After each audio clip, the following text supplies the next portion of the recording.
Hello everyone, welcome to all of you on science simplified. जैसा कि आप सभी को पता है कि लास्ट 2 डेज से हमने चैप्टर 1 के 2 क्लासेस हैं जो वो ले ली हैं, यानी कि चैप्टर 1 के हमने 2 पार्ट्स हैं जो वो कर लिए हैं। ठीक है बच्चे, हमने फर्स्ट पार्ट में ये यहाँ से किया था और जो हमारी कल की क्लास थी वहाँ पे हमने क्या किया था, स्टेट ऑफ मैटर के बारे में डिस्कस किया था, जहाँ हमने solid state, liquid state, gaseous state, इनकी हमने प्रॉपर्टी देखी थी और इनके बेस पे जो कंसेप्ट बनते हैं वो हमने अप्लाई किए थे, यानी कि हमने साथ के साथ वहाँ से क्वेश्चंस भी कर लिए थे कवर। ठीक है बच्चे।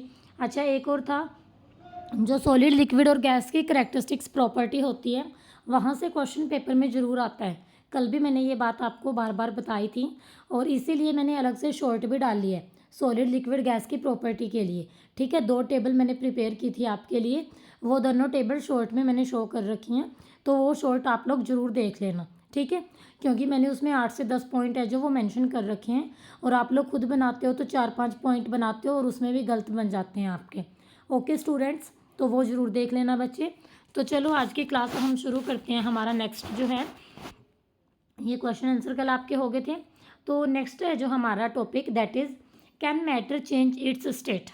ये बोल रहा है कि जो मैटर होता है, जो कोई भी पदार्थ होता है, क्या वो अपनी स्टेट को चेंज कर सकता है। तो स्टेट के बारे में कंप्लीट नॉलेज है आपको, तभी आप लोग समझ पाओगे ना कि चेंज इन स्टेट क्या होता है। तो स्टेट के बारे में मैंने तो आपको कंप्लीट एक्सप्लेन कर दिया था कल।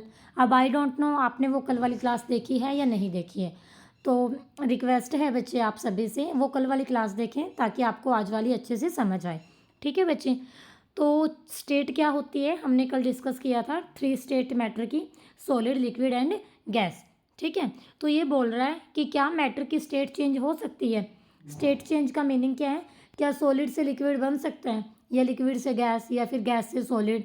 इसको बोलते हैं चेंज होना, एक दूसरे में चेंज होना, that is called change in state. ठीक है, तो देखो एक्सप्लेनेशन देखते हैं अब इसकी, आपके एनसीईआरटी वाला क्या कहते हैं। तो देखो, हम सभी को पता है हमारी ऑब्जर्वेशन से कि वाटर है जो आपका 3 स्टेट में एग्जिस्ट करता है। सभी को पता है, ये बात अच्छे से पता है, थोड़ा सा रिमाइंड करो कैसे होता है ये। तो फर्स्ट अगर मैं सॉलिड की बात करूँ, वाटर सॉलिड स्टेट में कैसे एग्जिस्ट करता है, आइस की फॉर्म में। ठीक है, आइस की फिक्स शेप होती है ना, फिक्स वॉल्यूम होता है, ओके, मास भी होते हैं। लिक्विड स्टेट में कैसे होता है, सभी को पता है, वाटर सारा दिन पीते हैं हम, तो ठीक है, ये हमारी लिक्विड स्टेट होगी। और गैसियस में कैसे होता है, वाटर को जब हीट करते हो तो वाटर के वेपर दिखाई देते हैं ना, सभी ने देखा है ना वाटर के वेपर। ठीक है बच्चे, तो दैट इज़ गैसियस स्टेट। ठीक है, तो वाटर की 3 स्टेट एग्जिस्ट कर गई, एक सिंगल वाटर था।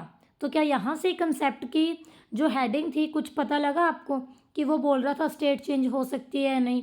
एक वाटर था, उसको हमने तीनों स्टेट में देख लिया, तो आपका आंसर क्या बन गया, समझ गए ना कंसेप्ट। आंसर यही बन गया ना कि हाँ चेंज हो सकती है स्टेट। अब 1-2 एग्जाम्पल और देखते हैं अगर इन्होंने दे रखे होंगे। उसके बाद है इनसाइड द मैटर होता क्या है जब स्टेट चेंज होती है। ठीक है, इन्होंने नहीं भी दे रखे, चलो मैं आपको बता देती हूँ एग्जाम्पल, इन्होंने और नहीं दे रखे। ठीक है, हम अपनी तरफ से बता देते हैं। डेली लाइफ में बहुत एग्जाम्पल होते हैं चेंज इन स्टेट के हमारे पास। जैसे हमारे पास ये होता है, मिल्क होता है, मिल्क से आप कर्ड भी बना लेते हो। ठीक है, मिल्क आपका लिक्विड था, लेकिन वो जब हार्ड कर्ड बन जाती है या फिर मिल्क से आपने पनीर बनाया, मिल्क की ही फॉर्म है, तो वो आपका सॉलिड बन जाता है। ठीक है बच्चे, इस तरह से होता है, ये हमारी स्टेट है जो वो चेंज होती है। मिल्क का यूज़ करके आप आइसक्रीम भी बना सकते हो, उसमें कस्टर्ड डाला जाता है, तो वो भी है तो मिल्क की फॉर्म है, आइसक्रीम बन गई, वो आपकी क्या होगी, सॉलिड स्टेट हो गया वहाँ से। ओके, तो देखो होता क्या है मैटर के अंदर जब इसकी स्टेट चेंज होती है। ठीक है, मैटर के अंदर क्या था, पहले तो ये बताओ मुझे, मैटर किससे मिलके बना था। स्टार्टिंग में हमने मैटर की डेफिनेशन की थी ना, तो मैटर क्या था, anything that has mass and occupy space is called matter. और एक और बात बताई थी वहाँ पे, जिस दिन पहले दिन इंट्रोडक्शन की थी हमने बताया था कि matter is made up of particle. Matter किससे मिलकर बना है, पार्टिकल से।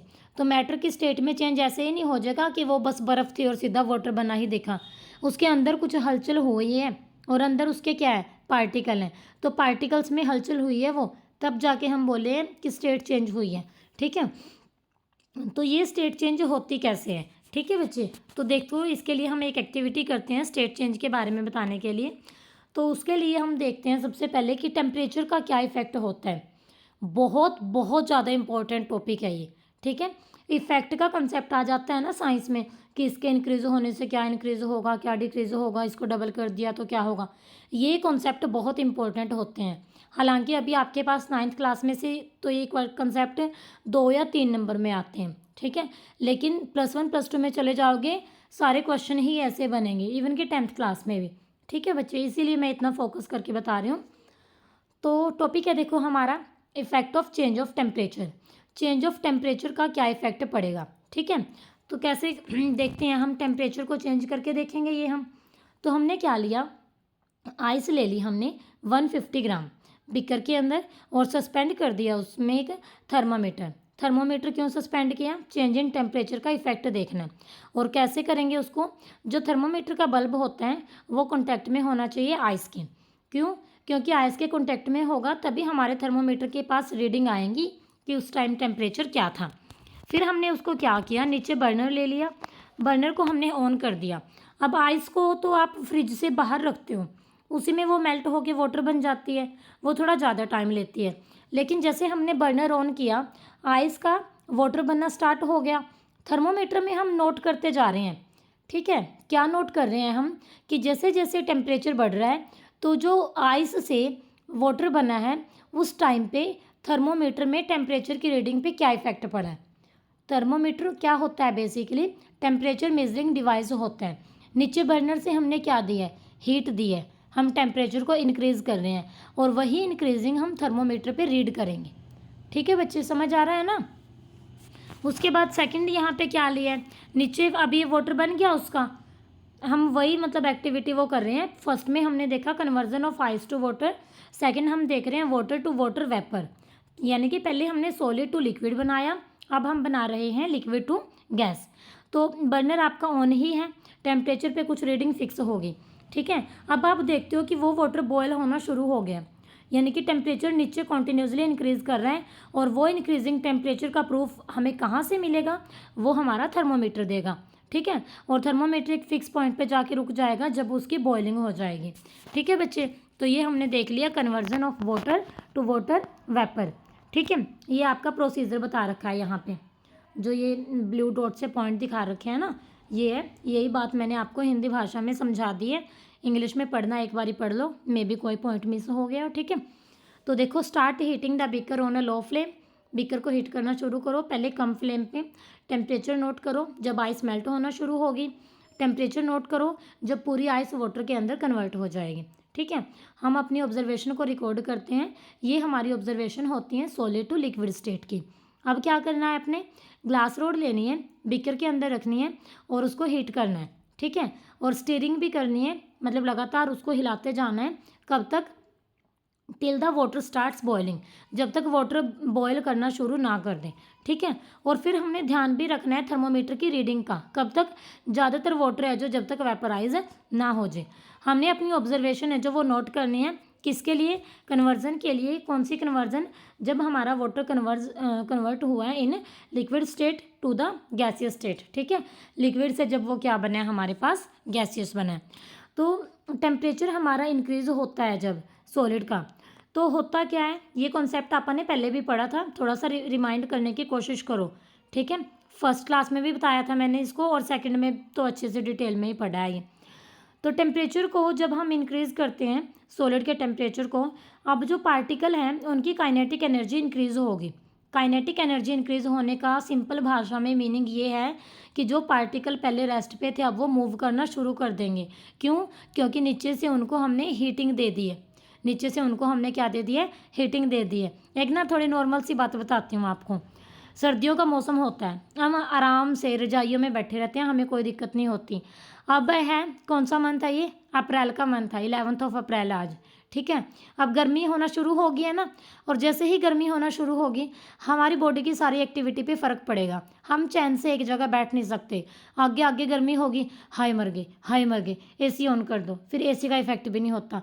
तो ह्यूमन बीइंग का भी तो यही नेचर है ना। जैसे जैसे हीट बढ़ रही है, टेम्परेचर बढ़ रहा है, उनके जो अंदर के पार्टिकल हैं बॉडी के, वो भी क्या हो रहे हैं, उनकी भी काइनेटिक एनर्जी बढ़ रही है। ठीक है बच्चे, मतलब कंसेप्ट को अपने आप पे अप्लाई किया करो, वो फिर नहीं भूलोगे। और थोड़ा सा फनी वे से किया करो, ठीक है, तो फिर सब्जेक्ट बोरिंग भी नहीं लगता ऐसे। तो काइनेटिक एनर्जी पार्टिकल की इंक्रीज करगी, काइनेटिक एनर्जी इंक्रीज करगी तो पार्टिकल वाइब्रेट होना शुरू हो जाएंगे। वाइब्रेट मतलब फ़ोन की वाइब्रेशन देखी है सभी ने, उसी को वाइब्रेशन बोलते हैं, यानी कि एक प्लेस पे हिलना। इंक्रीज इन काइनेटिक एनर्जी से पार्टिकल है जो वाइब्रेट होना शुरू हो जाएंगे, स्पीड जो पहले थी अब वो बढ़ जाएगी। अब हम जो एनर्जी सप्लाई कर रहे हैं किसके लिए, वो जितनी हीट दी है उसको ओवरकम करने के लिए। ओवरकम का मतलब क्या है, पार्टिकल के बीच में था फोर्स ऑफ अट्रैक्शन, ठीक है। अब वो एनर्जी सप्लाई हुई है, वो किस लिए हुई है, वो हुई है वो फोर्स ऑफ अट्रैक्शन को तोड़, मतलब वो फोर्स ऑफ अट्रैक्शन उनका अब टूट रहा है, ब्रेक होना शुरू हो रहा है, ठीक है, क्योंकि हीट दे दी ना। फोर्स ऑफ अट्रैक्शन ब्रेक होगा तभी तो पार्टिकल मूव करेंगे, तभी तो उसकी स्पीड ज़्यादा बढ़ी है। ठीक है बच्चे, तो पार्टिकल की एक फिक्स पोजीशन थी और फिर वो फ्रीली मूव करना स्टार्ट कर देते हैं। एक स्टेज हमारे पास ऐसी आ जाती है कि जब सॉलिड मेल्ट हो जाता है और वो लिक्विड के अंदर कन्वर्ट हो जाता है। ठीक है, वो लिक्विड के अंदर क्या हो जाता है, कन्वर्ट हो जाता है। अब यहाँ पे ध्यान से सुनो, यहाँ पे हम डिफाइन करेंगे, यहाँ पे आपने क्या करना है, डिफाइन करना है। यहाँ पे ध्यान से सुनो बच्चे, जो मैं लाइन अभी आपके सामने बोल रही हूँ ये आपकी ये वाली लाइंस हैं, देखो जो अभी सबसे ऊपर आपको शो हो रही है स्क्रीन पे। The minimum temperature at which a solid melt to become a liquid at the atmospheric pressure is called its melting point. ये अभी तक जो पूरा तामझाम हमने किया है, ये एक्टिविटी की है, ये एक्सप्लेनेशन दी है, ये सारी हमने सिर्फ इस डेफिनेशन को आपको समझाने के लिए दी है, ठीक है, ताकि ये डेफिनेशन आपके माइंड में फिट हो जाए। वो सारी एक्टिविटी से ही ये डेफिनेशन बनी है। मतलब हुआ क्या था, हमने टेम्परेचर दिया, टेम्परेचर देने से आपकी आइस है जो वो क्या बन गई, वाटर बन गई। और क्या हमने वहाँ कोई प्रेशर में चेंज किया, नहीं जी। तो एटमॉस्फेयर का अपना कोई प्रेशर होता है, ठीक है, तो हम क्या बोलेंगे कि हमने वो जो मिनिमम टेम्परेचर दिया, कौन सा टेम्परेचर, एट विच, यानी कि जिस पर solid melt to become a liquid, solid आपका मेल्ट हो गया और क्या बन गया, लिक्विड बन गया। और प्रेशर क्या था, एटमॉस्फेरिक प्रेशर था, तो इसको हम क्या बोलते हैं, इट्स कॉल्ड मेल्टिंग पॉइंट। क्या बताता है ये हमें, मेल्टिंग पॉइंट बताता है। तो ये आपकी मेल्टिंग पॉइंट की डेफिनेशन है बच्चे, ध्यान से कर लेनी है सभी ने, ठीक है। तो ब्लू बॉक्स में देखो अब क्या लिखा है, ये melting point of a solid is an indication of the strength of the force of attraction between its particle. देखो ये क्या बोल रहा है यहाँ पे कि अगर मेल्टिंग पॉइंट कम है, मतलब जल्दी मेल्ट हो गया, मेल्टिंग पॉइंट कम होने का मतलब क्या है कि गिवन सॉलिड से जल्दी से लिक्विड बन गया, तो हम क्या कहेंगे कि उसके बीच में फोर्स ऑफ अट्रैक्शन है जो वो कम थे। फोर्स ऑफ अट्रैक्शन का सिंपल सी लैंग्वेज में मीनिंग क्या है कि दो पार्टिकल हैं, एक दूसरे के साथ जुड़े हुए हैं, और जिस बॉन्ड से वो जुड़े हुए हैं, अब वो बॉन्ड कैसा है, वो नॉर्मल सा है, वो ज़्यादा बढ़िया है, या फिर वो ऐसा है कि वो टूट ही नहीं पाएगा। ठीक है, जैसे दो जने बैठे हो आप लोग, आप दोनों को एक दूसरे को ना, एक दूसरे के हाथ में ऐसे रस्सी पकड़े हुए हो, एक तो रस्सी बिल्कुल कच्ची हो, एकदम ही टूट जाएगी, थोड़ा सा ही आप दोनों ने खींचा, एक ऐसी हो कि ज़्यादा जोर लगाना पड़ेगा, एक ऐसी हो कि टूटेगी ही नहीं। तो वो जो आपकी रस्सी है that is called bond, that is called force of attraction, और आप जो हो, आप लोग हो पार्टिकल। समझ आ गई बात, ठीक है बच्चे। तो हमारे पास क्या होता है, जो मेल्टिंग पॉइंट होता है वो बताता है कि स्ट्रेंथ क्या है, फोर्स ऑफ अट्रैक्शन कम है या ज़्यादा है। होप सो आपको समझ आ गया होगा। मेल्टिंग पॉइंट है जो आइस का वो कितना होता है, 273.15, और ये लिखा है कैपिटल के। कैपिटल के क्या होता है, कैपिटल के यहाँ लिखा है केल्विन के लिए। कैपिटल के किसके लिए लिखा है बच्चे, आपका केल्विन के लिए। केल्विन आपका क्या होता है, टेम्परेचर की यूनिट्स होती हैं। क्या होता है बच्चे, केल्विन यहाँ पे आपका टेम्परेचर की यूनिट्स होती हैं, ठीक है बच्चे। तो मेल्टिंग पॉइंट याद रखना है सभी ने। आइस का मेल्टिंग पॉइंट क्या होता है, 273 पॉइंट के बाद जब हम किसी डिजिट को रीड करते हैं तो उसको सिंगल सिंगल रीड करते हैं, तो इसको रीड करना है 15, ठीक है। 15 नहीं पढ़ना इसको आपने, बहुत बड़ी गलती करते हो आप लोग ये, इसको आपने पढ़ना है 15, ठीक है। Kelvin, the process of melting, यानी कि जो मेल्टिंग की प्रोसेस थी दैट इज़ क्या थी वो, change of solid state into liquid state. इसको हम क्या बोलते हैं, फ्यूज़न। दूसरा नाम क्या है इसका, फ्यूज़न। अब पेपर में आ गया डिफाइन फ्यूज़न। पता कई बच्चे क्या कहेंगे, ये तो चैप्टर में कहीं भी नहीं था जी, एनसीईआरटी तो हमने सारी पढ़ रखी थी। लेकिन ऐसा नहीं होता बच्चे, चैप्टर के बाहर से कुछ भी नहीं आता, सब चैप्टर से ही आता है। अब फ्यूज़न वर्ड ऐसा है, चलो मेल्टिंग पॉइंट आपने सुना हुआ होगा पहले भी, फ्यूज़न आपने नहीं सुना। अब इसका मतलब ये नहीं है कि जो आपने नहीं सुना तो उस पर आप गौर ही नहीं करोगे, उस पर तो आपको और भी ज़्यादा गौर करनी चाहिए। ठीक है, तो फ्यूज़न क्या होता है, प्रोसेस ऑफ मेल्टिंग ही होती है, यानी कि change of solid into liquid state is called fusion. जब सॉलिड मेल्ट होता है, इसका टेम्परेचर है जो वो सेम रहता है। ठीक है, टेम्परेचर सेम रहता है, ध्यान से सुनो, उसने ब्लैक लाइन में वैसे नहीं लिखा उसको डार्क करके, बहुत अच्छा कंसेप्ट है, यहीं से तो सारा कंसेप्ट आएगा अब effect of change of temperature का। ठीक है, तो जब सॉलिड मेल्ट होता है, टेम्परेचर उसका सेम रहता है, तो जो हमने हीट दी है उसकी, फिर वो हीट कहाँ जाएगी, नीचे से बर्नर को ऑन कर रखा था ना, और सॉलिड से लिक्विड भी बना था, फिर टेम्परेचर तो बढ़ना चाहिए आपका। सॉलिड था फ्रीजिंग पॉइंट पे और वो लिक्विड बन गया। ठीक है, और मेल्टिंग पॉइंट पे बता दिया हमने आइस का इतना होता है, तो वो हीट एनर्जी गई कहाँ है। तो चलो इसी क्वेश्चन का आंसर मैं अब आपको एक्सप्लेन करती हूँ। तो हमारे पास क्या होता है, देखो आप सभी ने ये देखा है कि मेल्टिंग का जो एक्सपेरिमेंट था उसमें जो टेम्परेचर है सिस्टम का वो चेंज नहीं होता। ठीक है, वो चेंज नहीं होता, मेल्टिंग पॉइंट पर पहुंच भी जाते हैं, पूरी आइस मेल्ट भी हो जाती है। इवन कि ये ऐसे होता है कि कॉन्टीन्यूसली हम बीकर को हीट करते रहते हैं, कॉन्टीन्यूसली आप हीट की सप्लाई करते रहते हैं, हीट है जो वो यूज़ होती रहती है उसकी स्टेट को चेंज करने के लिए। ठीक है, लेकिन वो हीट ही तो थी कि जिसकी वजह से फोर्स ऑफ अट्रैक्शन है जो पार्टिकल का, याद आया, फोर्स ऑफ अट्रैक्शन ओवरकम हुआ है। ठीक है, यानी कि वो जो फोर्स ऑफ अट्रैक्शन टूटना नहीं चाह रहा था उसने उसको तोड़ा है। तो ये जो हीट एनर्जी है आइस ने अब्जॉर्ब कर ली, लेकिन आइस ने वो अब्जॉर्ब कर ली, इसीलिए जो हमारा टेम्परेचर है वो राइज नहीं हुआ। कहाँ गई है बच्चे वो हीट एनर्जी, वो हीट एनर्जी हमारी आइस ने अब्जॉर्ब कर ली, आइस ने अब्जॉर्ब कर ली, इसीलिए हमारा टेम्परेचर है जो वो राइज नहीं हुआ। ठीक है, इसीलिए हम ऐसा कंसीडर्ड करते हैं कि जो हमारा बिकर के अंदर कंटेंट होता है, ठीक है, उसके अंदर ही हिडन हो जाता है, वो वहीं पे छुप जाती है वो हीट। और जो कोई पीछे की चीज़ है, छुप जाना एक तरीके से, बैक साइड से आना, दैट इज़ कॉल्ड लेटेंट ना, उसको लेटेंट बोलते हैं ना, किसी का बाद में पता लगना। ठीक है, तो इसको हम बोलते हैं लेटेंट हीट। क्या बोलते हैं हम इसको बच्चे, लेटेंट हीट। ठीक है, ये लेटेंट हीट की डेफिनेशन दोबारा से देख लो। लेटेंट हीट एक्चुअली क्या होता है, the heat hidden into the content of the beaker, the heat hidden into the content of the beaker while changing state from solid to liquid.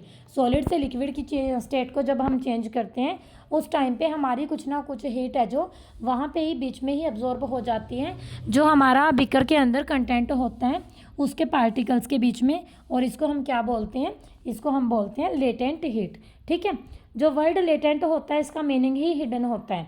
ठीक है बच्चे, अब यहाँ से एक और डेफिनेशन आएगी, amount of heat energy that is required to change 1 kg of solids into liquid at atmospheric pressure at its melting point is called latent heat of fusion.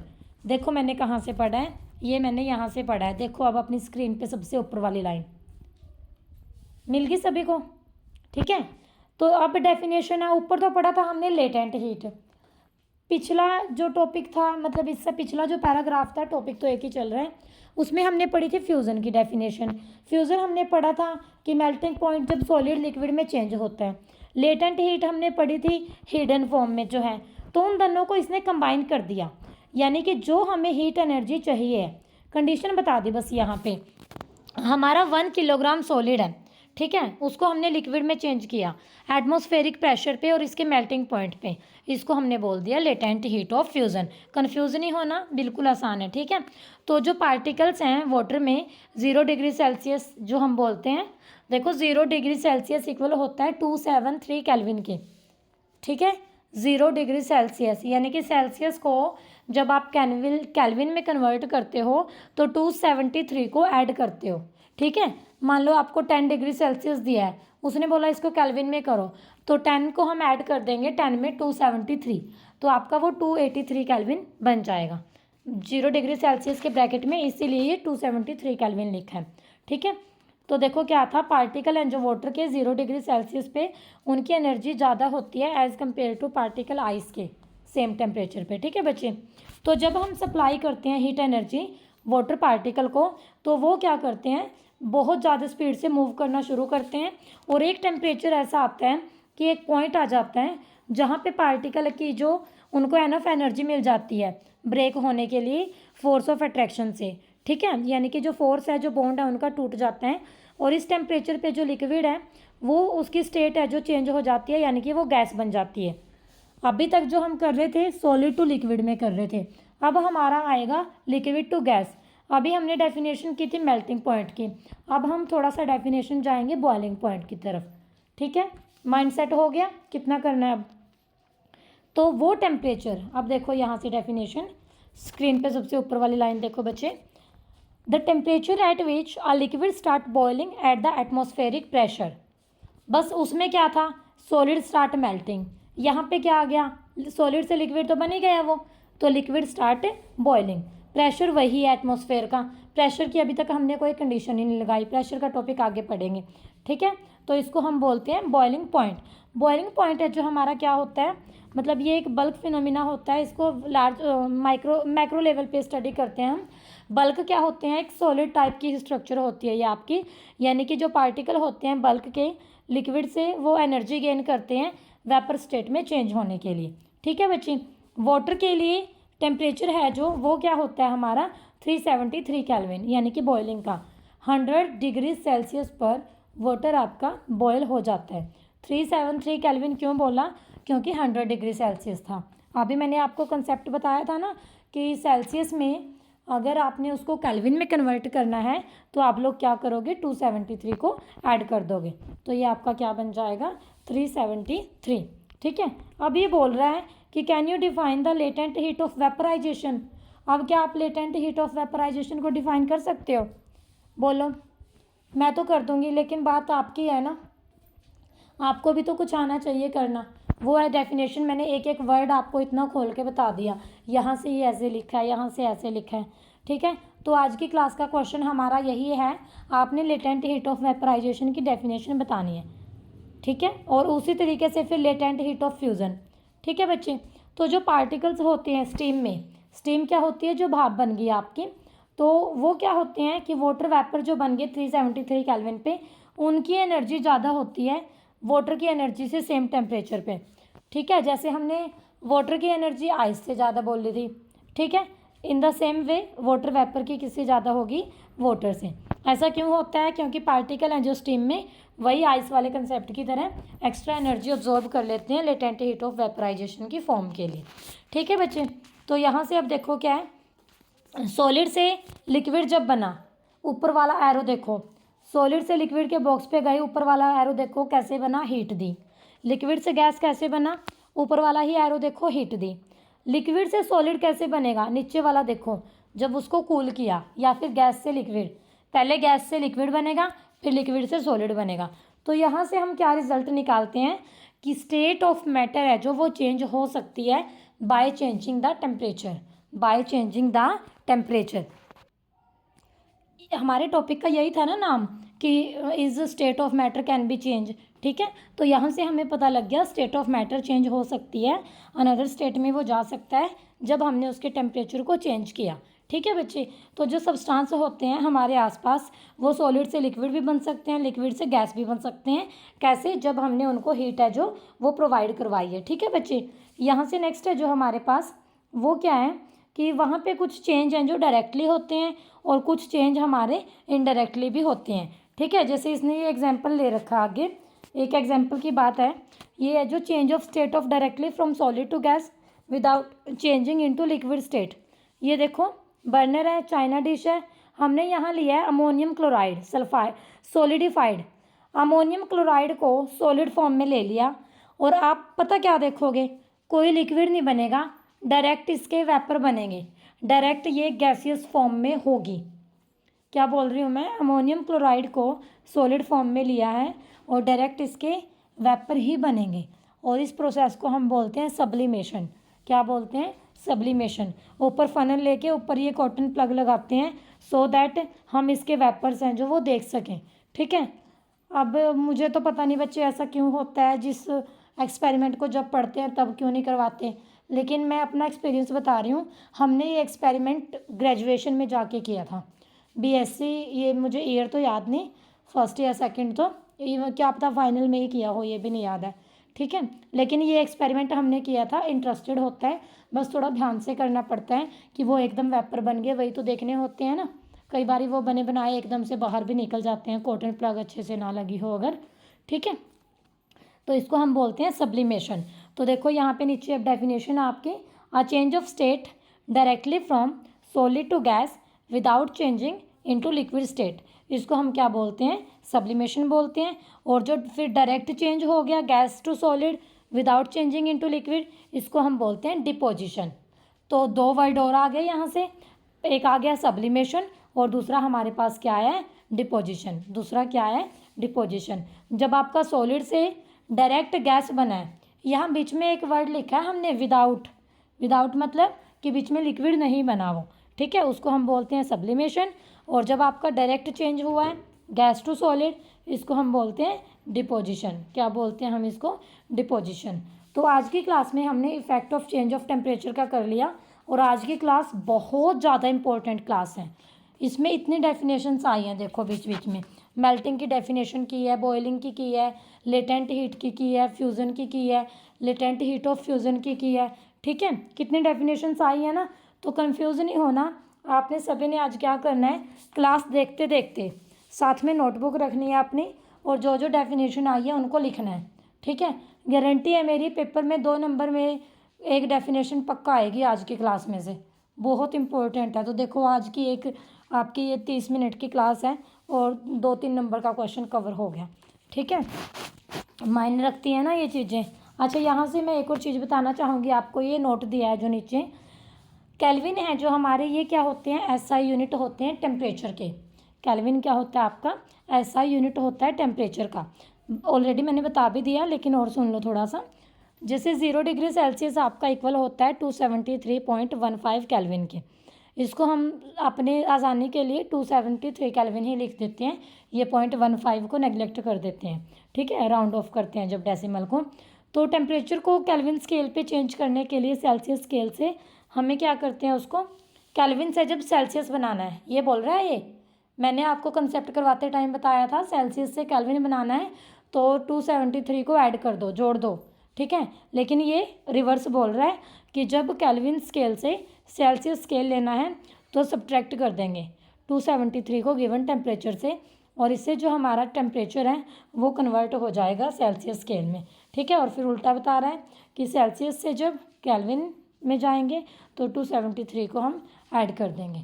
इसके आज आपको ना 3-4 क्वेश्चन बना के, मतलब ओरल इसमें रिटर्न में करवा के शॉर्ट डालूंगी, एक ज़रूर देख लेना, ठीक है। Change in temperature Celsius to Kelvin, Kelvin to Celsius, थोड़ा सा आपके माइंड में फिट हो जाएगा कहाँ प्लस करते हैं और कहाँ माइनस करते हैं, ठीक है बच्चे। देख लिया करो, शॉर्ट्स भी देखा करो ज़रूर, शॉर्ट्स भी बड़ी मेहनत से बनती हैं, ऐसे ही नहीं बनती वो भी, ठीक है। तो होप सो आज की क्लास आपको समझ आई होगी। आज हम इतना ही काम करेंगे, ठीक है। थोड़ा बहुत रह गया होगा, देखते हैं चैप्टर कितना रह गया आपका। चेंज ऑफ प्रेशर का इफेक्ट है, इवेपोरेशन है, बस कल की क्लास में हम इसको ख़त्म कर ही देंगे, ठीक है। अच्छा, ये क्वेश्चन आ गया, आज की क्लास के थे ये, वैसे ये क्वेश्चन आपके कन्वर्जन वाले ही आ गए हैं। देखो, convert the following temperature to Celsius scale, 300 Kelvin है, इसको सेल्सियस स्केल में कैसे करोगे, केल्विन से सेल्सियस कैसे करते हैं, 273 को माइनस करके, 300 में से क्या कर देना आपने, 273 को माइनस कर देना है। आता होगा माइनस करना, या ये भी नहीं आता, ये भी मैं बताऊँ, बताओ माइनस करना आता है या नहीं आता है। 300 में से 273 को माइनस करके क्या आएगा, इसका आंसर लिख देना है कमेंट बॉक्स में, ठीक है। देखते हैं कितने बच्चे अच्छे से क्लास देखते हैं और कितने नहीं देखते। बी पार्ट में है 573, इसको भी ऐसे ही करना है। What is the physical state of water at, physical state पूछिए, 250 डिग्री सेल्सियस पे क्या होगा, 100 डिग्री सेल्सियस पे क्या होगा। अब 100 डिग्री सेल्सियस पे क्या होता है, बॉयल, और फिर उससे भी ज़्यादा चले गए 250 पे क्या होगा, वेपर ही नहीं बन जाएंगे वो तो, स्टीम मतलब, ठीक है। For any substance why does the temperature remain constant during the change of state, अभी पढ़ा है ना ये कंसेप्ट कि वो जो हीट एनर्जी होती है वो यूज़ होती है फोर्स ऑफ अट्रैक्शन को ओवरकम करने के लिए। ठीक है बच्चे, इसीलिए हमारी जो टेम्परेचर है थर्मोमीटर में मतलब वो हमारा सेम रहता है हीट करने से।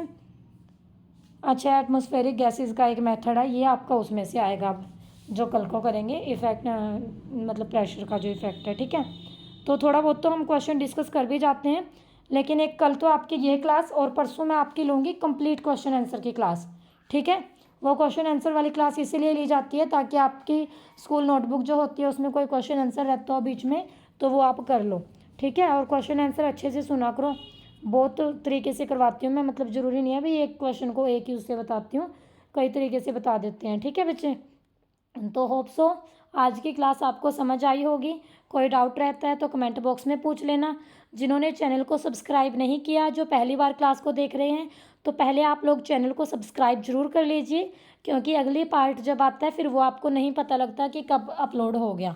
ठीक है बच्चे, तो क्लास को डेली देखना है तो चैनल को सब्सक्राइब करें। और उसके बाद ये भी होता है कि बेल आइकन होता है वहाँ पे, जब उसको प्रेस करते हो नोटिफिकेशन पे ऑल पे क्लिक कर दिया करो, तो आपको हर एक क्लास का पता लगेगा, हर एक शॉर्ट का पता लगेगा, आपके पास ऊपर नोटिफिकेशन आ जाया करेगा। ठीक है बच्चे, so thank you very much, stay connected with science simplified.